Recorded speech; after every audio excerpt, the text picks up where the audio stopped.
Amorim's first big signing at Manchester United. City to get Olmo for free? Nico Williams leaves La Liga for the Premier League. Ronaldo's new team will surprise everyone.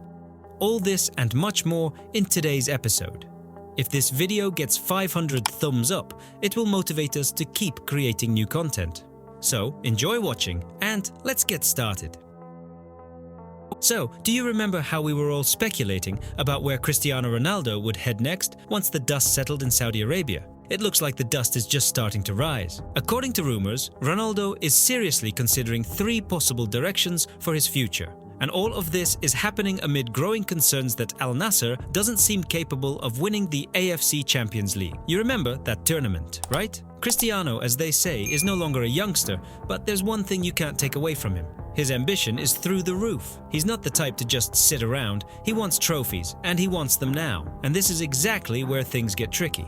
At Al Nassr, it seems like he's going to have to sit down for a serious talk with the management. Something along the lines of, guys, how are we going to win this cup? I need a couple of solid teammates here to pull these games through, which, on principle, makes sense. Cristiano, of course, is a machine, but time takes its toll, and he's no longer 20 to be able to single-handedly destroy everyone on the field. He needs good support to keep up the momentum. So, what are these 3 options being considered by the Portuguese star? The first, and perhaps the most obvious, is extending his contract with Al Nassr, but there's likely to be one condition: bring him stronger players. A full-scale squad upgrade. He might even be thinking of using the appointment of the club's new general director to push for the necessary transfers. It's clear he wants to build the team around himself, which is totally his style. No surprises there. The second option is a return to his homeland, Portugal. Can you imagine Cristiano back home, lighting it up with Sporting again? Though, personally, I think this is the least likely scenario. But hey, that's just my opinion. And then there's the third option. Are you ready to quit football altogether? Yep, just like that. However, there's a catch. Apparently, his main idea is to hang up his boots after leading Portugal to the 2026 World Cup. Now that would be a grand finale, but as they say never. If Al Nassr pulls off a shocking victory and wins the AFC Champions League, who knows? Ronaldo might decide to call it quits earlier and end his career on a high note. Meanwhile,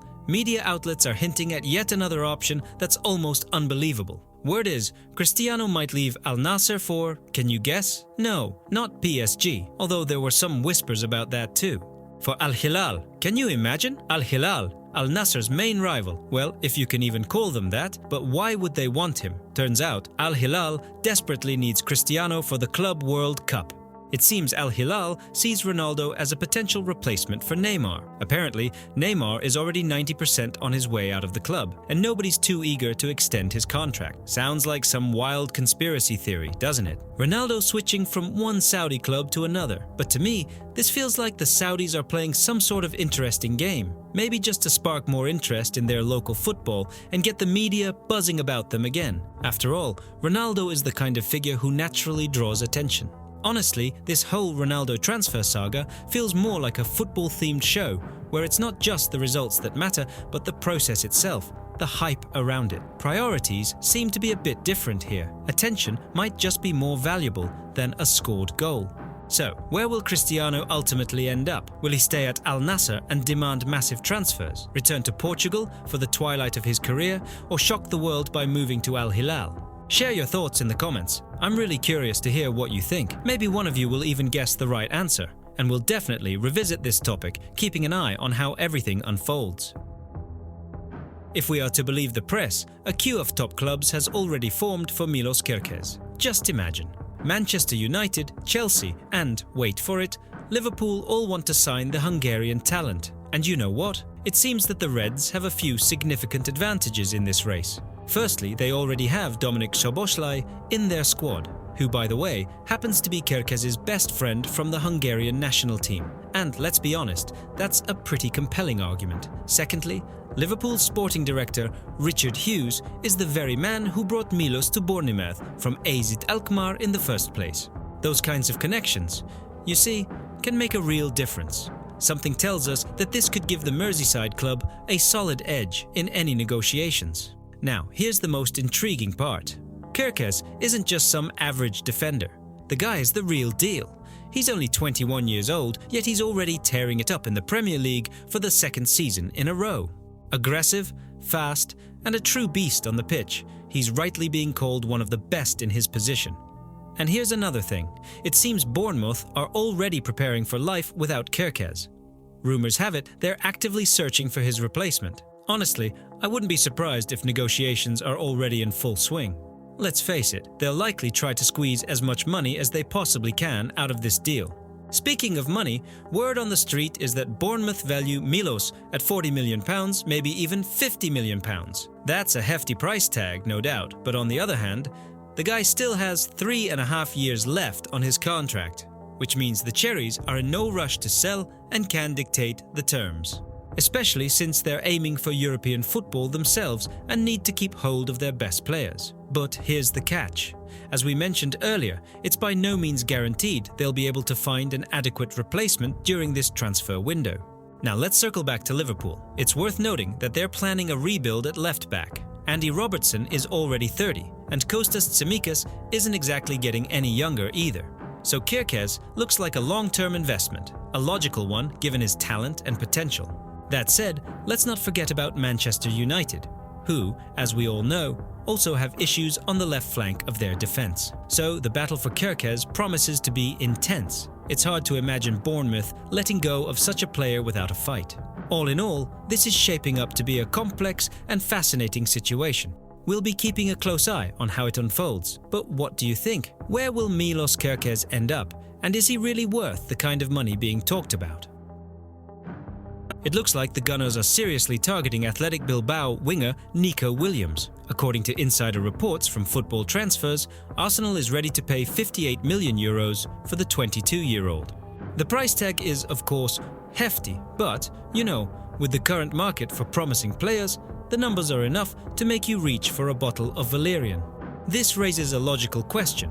Why does Arteta even need Nico in the first place? Well, first off, let's remember Bukayo Saka. He's injured and out for several months. Frustrating, unfortunate, but hey, that's football. The right flank has been, shall we say, left orphaned. And this is where Williams comes in. Speed, dribbling, the ability to play effectively on either wing. It seems Arteta sees him not just as a temporary replacement, but as a genuine long-term reinforcement for the attack. That said, let's not get ahead of ourselves. The transfer window is, as you know, a wildly unpredictable thing. Not long ago, we were talking about how Chelsea supposedly loaned Sterling to Arsenal as the saviour of the right flank.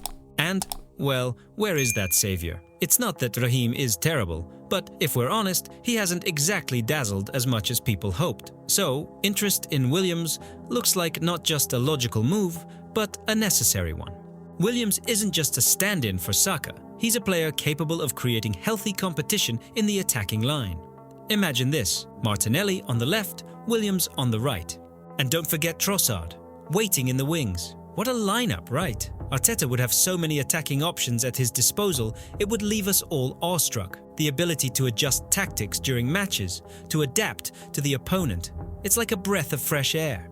By the way, if the rumours are true, negotiations with Williams' agent are already in full swing. Arsenal scouts have apparently been keeping a close eye on him for a while now. And that speaks volumes about the seriousness of the club's intentions. This isn't just about throwing money away, it's about deliberately addressing problem areas in the squad. €58 million is, no matter how you slice it, big money. Yes, Williams has a release clause, which likely simplifies negotiations, but there's still the matter of agreeing personal terms, not to mention competition from other clubs. Still, who knows? Maybe we'll see Nico in a red and white shirt very soon. Williams seems like the ideal signing for Arsenal, at least in my opinion. Quick, skillful, with a powerful shot. The kind of player who can change the course of a match single-handedly.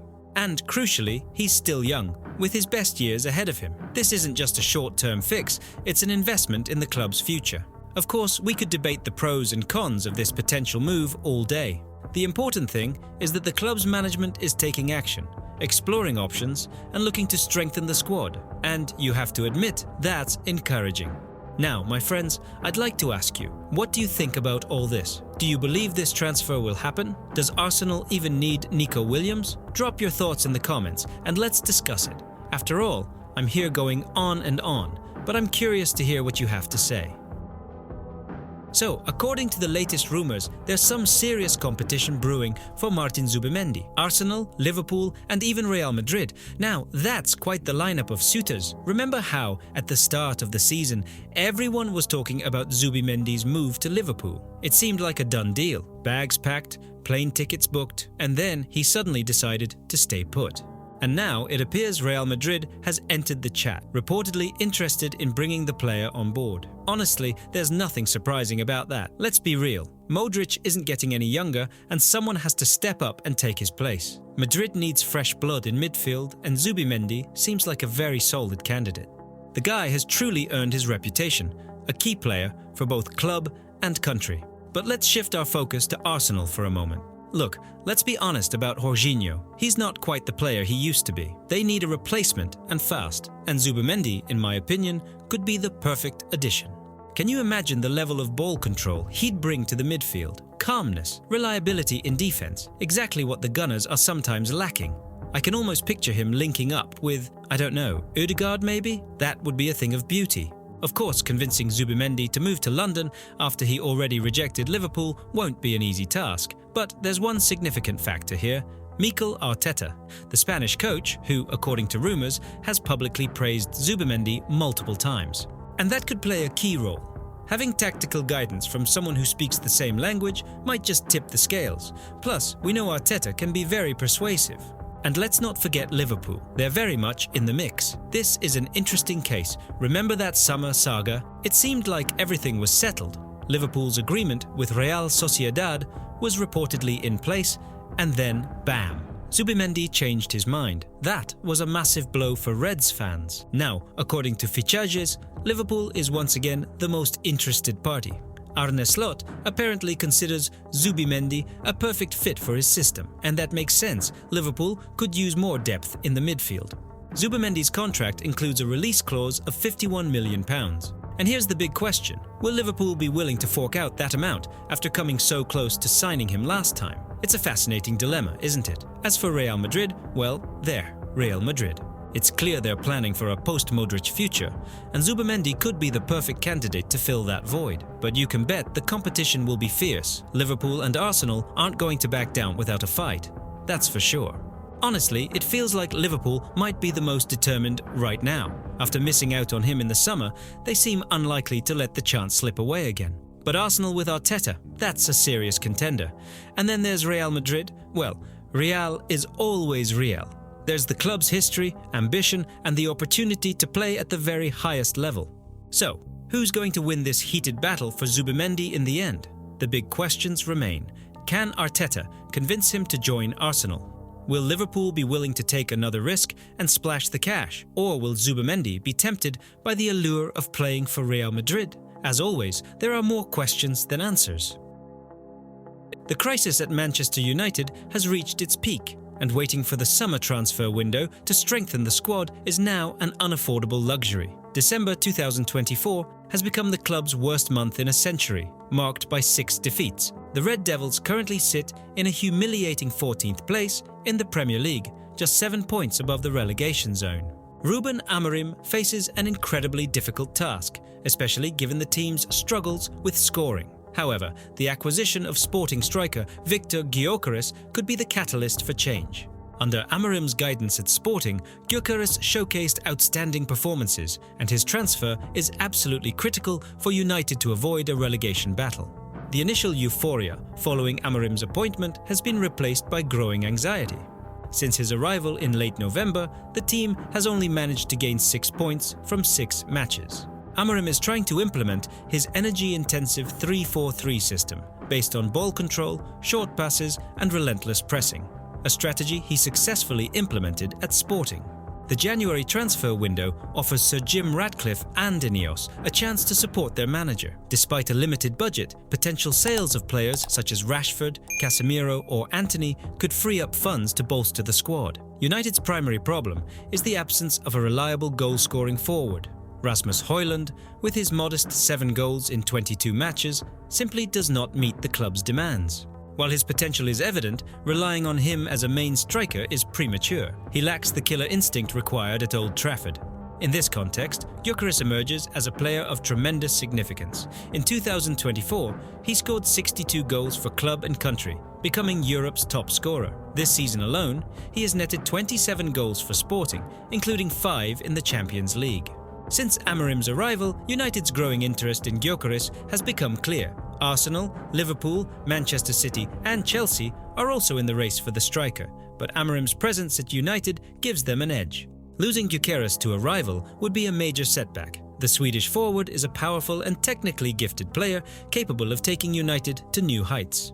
Initially, Amorim had not planned to sign Gyökeres during the winter, with his transfer valued at 100 million euros. However, after coming to grips with the depth of United's crisis, a team filled with demotivated players, his perspective has shifted. According to the Daily Star, Amorim now considers signing Gyökeres in January a necessity, despite the high price tag. Waiting until the summer could prove disastrous for United. Gyökeres could save the club from relegation and help them climb back to the top. While he lacks experience in the top leagues, his Champions League performances and undeniable talent speak volumes. United must act quickly. Potential relegation would be a devastating blow for the club, and even securing Premier League survival would not guarantee Gyökeres' willingness to join a team fighting for survival.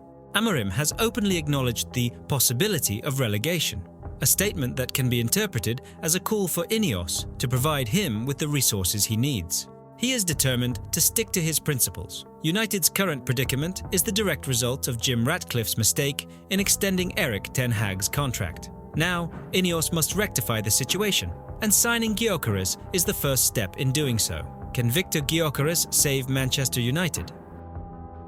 It seems that a fierce battle is brewing on the horizon for Trent Alexander-Arnold. So, what's the situation here? Well, the word on the street is that Liverpool have offered Trent an absolutely staggering deal, a 5-year contract worth £78 million. All of this, insiders whisper, is a desperate attempt to keep him from being tempted by a move to sunny Spain, to none other than Real Madrid. Let's not forget that Trent's contract expires this summer. The same goes for Salah and Van Dijk. While Liverpool fans might feel slightly less nervous about the latter two sticking around, the situation with Trent is, quite honestly, a cause for concern. The Spanish giants aren't sitting idly by, and reports suggest that Carlo Ancelotti himself is eager to bring the right-back to Madrid during this transfer window. A £20 million offer is already on the table. However, Liverpool is standing firm like a brick wall, refusing to even entertain the notion of a January departure. Fair play to them, you've got to fight to keep your top players.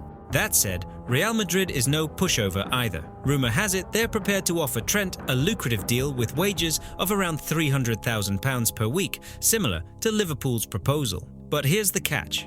If Trent decides to move this summer as a free agent, he will likely demand a hefty signing bonus. And honestly, who can blame him? That's just how the modern market works. This leaves Trent facing a tough decision. Stay with his boyhood club, where he's already a fan favourite, where he's got the chance to go down in history as a true cop legend, or give in to the allure of donning the iconic white kit of Los Blancos, joining the most decorated club in football history, and playing alongside his good friend Jude Bellingham. It's undoubtedly a difficult choice to make. Liverpool appears to have laid all their cards on the table. Financially, they've done everything they can. And, as reports suggest, Trent hasn't even demanded the captain's armband as part of his negotiation, though it's said he feels confident he'll eventually inherit the captaincy when Van Dijk's time at the club comes to an end. A fair assumption, if you ask me. Trent himself, true to form, is staying professional and not making any public declarations. He recently mentioned that all of his previous contract renewals were handled quietly, without any fuss, and this time would be no different. Well, we'll see about that. If Trent ends up leaving Liverpool on a free transfer this summer, how will the fans react? On one hand, it's always frustrating to lose a homegrown talent, especially for nothing. But on the other hand, let's not forget how much Trent has already contributed to the club, the trophies he's hoisted, the memories he's given to the fans. It's hard to blame someone for making a career decision like this. After all, it's his future, his choice.